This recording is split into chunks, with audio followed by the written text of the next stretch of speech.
नमस्कार दोस्तों, ट्रिकी गुरु अमित गुप्ता के YouTube चैनल में आपका फिर से स्वागत है। दोस्तों, आज मैं आपको वर्णों के उच्चारण स्थान के बारे में बताऊंगा। वैसे तो इस टॉपिक से संबंधित कई YouTube चैनलों पर बहुत ही विस्तार से और बहुत ही अच्छे ढंग से समझाया गया है, लेकिन इसके बावजूद भी इस टॉपिक से यदि परीक्षा में प्रश्न आने पर आपका प्रश्न गलत हो जाता है तो मेरे इस वीडियो को शुरू से लास्ट तक देखिएगा, क्योंकि वीडियो समाप्त यानी आपकी समस्या समाप्त हो जाएगी, यह मेरा आपसे वादा है। तो सबसे पहले हम जानते हैं उच्चारण स्थान क्या होता है। तो जब हम वर्ण को बोलते हैं यानी अक्षरों को बोलते हैं तो मुंह के विभिन्न स्थानों से उसका प्रयोग किया जाता है। तो वर्णों को बोलने के लिए मुंह के भीतर जिन स्थानों का हम प्रयोग करते हैं उन स्थानों को उस वर्ण का उच्चारण स्थान कहते हैं। जैसे हम कंठ का प्रयोग करते हैं, तालु का, मूर्धा का, दंत का और ओष्ठ का हम लोग प्रयोग करते हैं। तो दूसरा चीज हम ये जान लेते हैं कि वर्ग क्या होता है। जैसे इसमें लिखा है क वर्ग, च वर्ग, ट वर्ग, त वर्ग, प वर्ग, ये क्या होता है। तो व्यंजन में 5 वर्ग हैं, क, च, ट, त, प। क वर्ग का मतलब ये हुआ कि क और उसके बाद आने वाला 4 अक्षर यानी क, ख, ग, घ, अंग। च वर्ग का मतलब हुआ च और उसके बाद आने वाला 4 अक्षर यानी च, छ, ज, झ, ञ। तो आपको ये कम से कम 5 अक्षर याद करने पड़ेंगे व्यंजन के। कैसे याद करेंगे तो इसका ट्रिक यह है कि व्यंजन को, अगर अच्छे व्यंजन को खाने से इनकार करेंगे तो आपका मन कचोटेगा, यानी क, च, ट, त, प, यानी आपका मन कचोट रहा है, क, च, ट, त, प, यानी कचोटत बा। अच्छे व्यंजन, ये चूंकि सारे व्यंजन है तो व्यंजन, अच्छे व्यंजन को खाने से इनकार करेंगे तो पछताएंगे यानी मन कचोटेगा, यानी क, च, ट, त, प। अब दूसरा इसमें देखिए 3 ट्रिक मैंने बताया है, बोलकर विधि, ट्रिकी क्रम से विधि और ट्रिकी कोड से। तो सबसे पहली विधि मैं उतना अच्छा नहीं मानता हूं, दूसरी विधि उससे ज्यादा अच्छी है और तीसरी विधि उससे भी ज्यादा और सबसे ज्यादा अच्छी है। लेकिन आप इन तीनों विधियों में से किसी भी विधि का प्रयोग कर सकते हैं, लेकिन इन दोनों विधियों के बारे में हम विस्तार से बताएंगे। और इस विधि का प्रयोग हम इस तरह से कर सकते हैं कि किसी प्रश्न को परीक्षा में हम इस विधि से चेक करने के बाद इस विधि से बोलकर चेक कर लेंगे। बोलकर चेक करने का मतलब, आपको अगर पूछता है परीक्षा में कि कहां से बोला जाता है तो आप क बोलेंगे क, और उसके बाद सोचेंगे कहां से बोला जा रहा है, कंठ से बोला जा रहा है कि तालु से कि मूर्धा से। तो आपको जहां से लगे उसको आप टिक कर सकते हैं। लेकिन सबसे अच्छी विधि दूसरी और तीसरी है। तो क्या आ गया, आप क्रम से चलते जाइए। सोचिए कि आपके भीतर से कोई सांप निकल रहा है तो क्या करेगा, ऊपर जाएगा, पहले गले में पहुंचेगा, गले से ऊपर, इसमें देखिए गले से ऊपर यानी ऊपर टच करेगा तो क्या है, ऊपर तालु है। और तालु का अगला ही हिस्सा यहां पे, तालु का अगला हिस्सा को कहते हैं मूर्धा हिंदी में। तालु के पीछे वाले हिस्से को तालु और तालु के आगे वाले हिस्से को मूर्धा कहते हैं।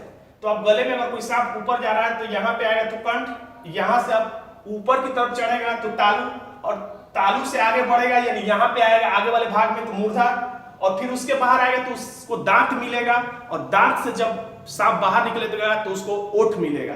तो ये यानी ये करेगा। ये क्रम आपको याद होना चाहिए। और उसके बाद आपको याद होना चाहिए कि क, च, ट, त, प, ये क्रम। तो जब भी पूछेगा कि क वर्ग कहां से बोला जाता है तो क सोचिएगा, क, च, ट, त, प में क सबसे पहले है तो क पहला है, तो यानी पहला कंठ। जैसे आपसे पूछता है कि त कहां से बोला जाता है तो क के बाद क्या आएगा, तालु, यानी दूसरे नंबर पर तालु। जैसे डायरेक्ट हम आ जाते हैं कि ओठ कहां से, ओष्ठ वर्ग प कहां से बोला जाता है तो आप सोचिएगा क, च, ट, त, प 5वें पर आया है। तो सोचिए 5वें पर क्या आएगा, पहले पर कंठ, दूसरे पर तालु, तीसरे पर मूर्धा, चौथे पर दंत और 5वें पर आपका आ जाएगा ओष्ठ, यानी कि प वर्ग ओष्ठ से बोला जाता है। यानी क्रम से आप इसको याद कर सकते हैं। ट्रिकी क्रम विधि के बाद आप देखिए कैसे हम इसको कोडिंग विधि से याद करते हैं। तो इसमें लिखा हुआ है कंठ, तो आप सबसे अच्छी विधि यही है। कंठ का मतलब क से बचपन में क्या पढ़ाया गया, क से पढ़ाया गया है कबूतर। तो आप सोचिए कबूतर, एक कठफोड़वा कबूतर है, वो आपके कंठ में बैठ के आपके कंठ को फोड़ दिया। तो कंठ को फोड़ दिया कठफोड़वा कबूतर, तो आपके मुंह से निकला अ, आ, ह, आह, और उसने कबूतर ने आपके कंठ में क्या भर दिया, विष। तो आपको याद आएगा, जो ही आएगा कि क कहां से बोला जाता है तो आपको आएगा क से कंठ। तो कंठ पे कठफोड़वा कबूतर ने कंठ फोड़ दिया था, यानी कि क वर्ग कहां से बोला जाता है, कंठ ने कंठ को फोड़ दिया था, इसलिए याद आएगा कंठ, कंठ से बोला जाता है। बाई चांस आपसे क न पूछ के ग पूछ लिया तो सबसे पहला काम आप ये सोचिएगा ग किस वर्ग का है। तो आप सोचेंगे क, तो याद आ जाएगा क ख ग घ, यानी क वर्ग का है। जब ग याद आ जाएगा कि क वर्ग का है, तो आप ये सोचिएगा कि कंठ, कंठ में क्या हुआ था, तो कठफोड़वा ने कंठ को फोड़ दिया था, तो क वर्ग यानी कि कंठ। और कंठ जब अगर पूछे ओ आ ह या विसर्ग कहां से बोला जाता है, तो ये याद दिलाएगा कि जब कठफोड़वा कबूतर ने कंठ को फोड़ दिया था, तो आपके मुंह से निकला था अ आ ह आह, और कठफोड़वा कबूतर ने आपके कंठ में विष भर दिया था। तालव्य, तो ये च से क्या बचपन में पढ़ाया जाता है, च से चम्मच। सोचिए एक छोटा सा बालक है, उसको दूध पिलाया जा रहा है, तो उसके चम्मच उसके तालू में लग गया और उसके मुंह से निकला ई, और उससे पूछा गया कि क्या चोट लगा है, तो उसने कहा कि हाँ बड़ा वाला चोट लगा है, यस, YES, यानी यस चोट लगा है, बड़ा वाला चोट, यानी बड़ा वाला शब्द। तो जब आएगा च वर्ग कहां से बोला जाता है, तो च से याद आ जाएगा चम्मच, और सोचिए कि चम्मच क्या हुआ था, तो बच्चे की तालू में लगा था, तो याद आएगा कि तालू से बोला जाता है। बाई चांस आपसे च ना पूछ के छ या ज पूछ लिया, तो ज को कैसे, तो पहले तो ये सोचिएगा ज किस वर्ग का है, तो आपको याद आएगा च वर्ग का, क्योंकि च छ ज, तो याद आ जाएगा च वर्ग का।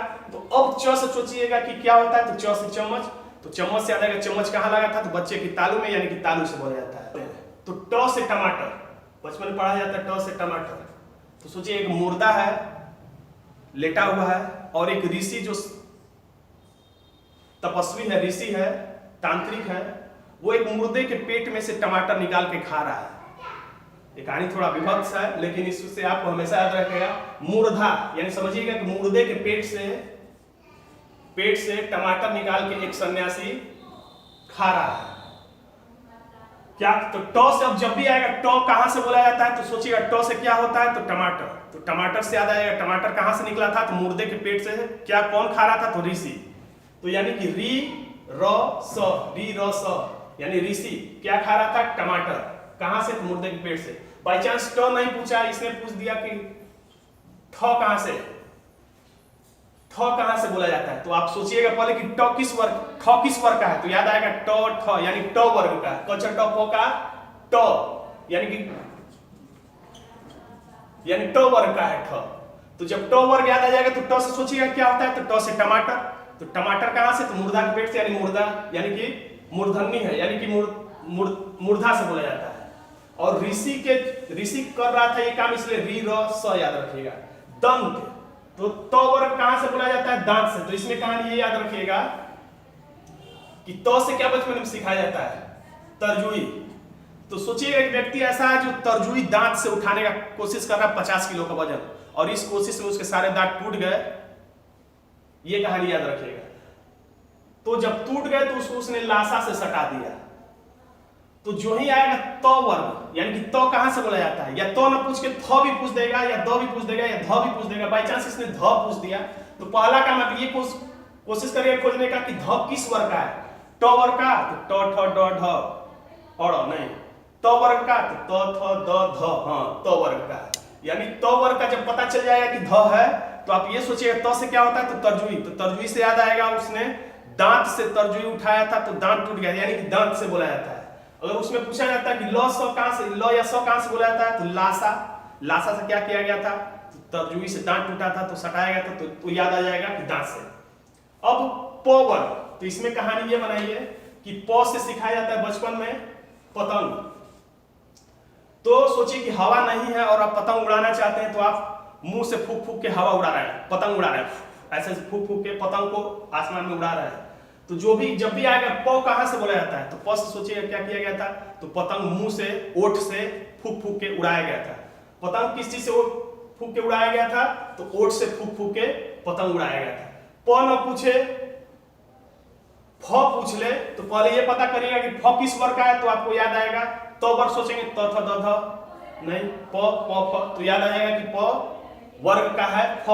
तो अब प वर्ग का जब फ है, तो प सोचिए प से क्या होता है, तो प से पतंग, पतंग कैसे उड़ाया गया, तो ओठ से फूक फूक के, तो याद आ जाएगा कि ओठ से बोला जाता है। और किस चीज से बांध के उड़ाया गया था, तो ऊन से, पतंग ऊन से, ऊ यानी ऊन से बांध के उड़ाया गया था, तो ये भी आपको याद आ जाएगा। अब नासिक, यानी नासिका से क्या बोला जाता है, तो पंचमाक्षर, यानी कि पांचवा अक्षर, जैसे क वर्ग का भी पांचवा अक्षर अंग, च वर्ग का पांचवा अक्षर इ, ट वर्ग का पांचवा अक्षर ड़, त वर्ग का पांचवा अक्षर न, प वर्ग का पांचवा अक्षर म, यानी ये सारे पांचवा अक्षर जो है ये नासिका से यानी कि नाक से बोले जाते हैं। तो इसको इस तरह से याद करिएगा कि नासिका, पंच, सोचिए किसी ने पंच मार दिया नाक पे तो वो नाक से गाना गाने लगा, जैसे रितेश रेशमिया गाता है। तो नासिका से पंचम अक्षर बोले जाते हैं, या तो चाहे तो बोल कर भी देख सकते हैं परीक्षा में। जैसे बोलेंगे, अगर बाई चांस भूल जाएंगे तीसरा अक्षर बोला जाता है कि चौथा कि पांचवा, तो ऐसे बोलिएगा। क वर्ग का तो क ख ग घ अंग नाक से निकला, च वर्ग का तो च छ ज झ ञ, ट ठ ड ढ अण, त थ द ध न, यानी कि नाक से बोलने वाला पांचवा अक्षर आप बोल कर भी पकड़ सकते हैं और अंग भी इसके साथ बोला जाता है। अब देखिए कंठ तालव्य, यानी कंठ के और तालु के प्रयोग से। तो पहला हमने क्रम में बताया था कंठ और दूसरा आया था तालु, यानी कंठ और तालु के प्रयोग से आप क्या कर रहे हैं, किसी को बुला रहे हैं, ए सुनो, ऐ सुनो, कंठ के और तालु से, यानी कि पहला और दूसरा हमने जो बताया था, कंठ के बाद नंबर आता है तालु का, तो पहला और दूसरे के प्रयोग से यानी कंठ और तालु के प्रयोग से बुला रहे हैं, ए सुनो, ऐ सुनो। जब वो नहीं सुन रहा है तो आप कंठ और एकदम लास्ट वाला ओठ, सबसे पहले तो कंठ और तालु का प्रयोग, और दूसरी बार जब नहीं सुन रहा है तो कंठ और ओठ का प्रयोग करके आप उसे बुला रहे हैं, ओ सुनो, औ सुनो। उसके बाद अगर वो नहीं सुन रहा है तो आप क्या कर रहे हैं, अबे सुनो, वे सुनो, यानी कि अबे सुनो यानी कि व का प्रयोग कर दे रहे हैं। तो दांत का और ओठ से, दांत दबा के बोल दे रहे, दांत ओठ का प्रयोग करके कि अबे सुनो। तो ये चीज, अगर आपको मेरा यह वीडियो पसंद आता है तो इसे लाइक करिए, और अगर आपको समझने में कोई दिक्कत होती है तो कमेंट बॉक्स में अपनी समस्या लिखिए, मैं उसका जवाब जरूर दूंगा। लेकिन कमेंट लिखने से पहले मेरे इस चैनल को सब्सक्राइब जरूर करें, क्योंकि सब्सक्राइब करने के कोई पैसे नहीं लगते हैं। बस इससे लाभ आपको ये होगा कि जो ही मैं कोई नया वीडियो डालूंगा आपको एक मैसेज चला जाएगा। धन्यवाद।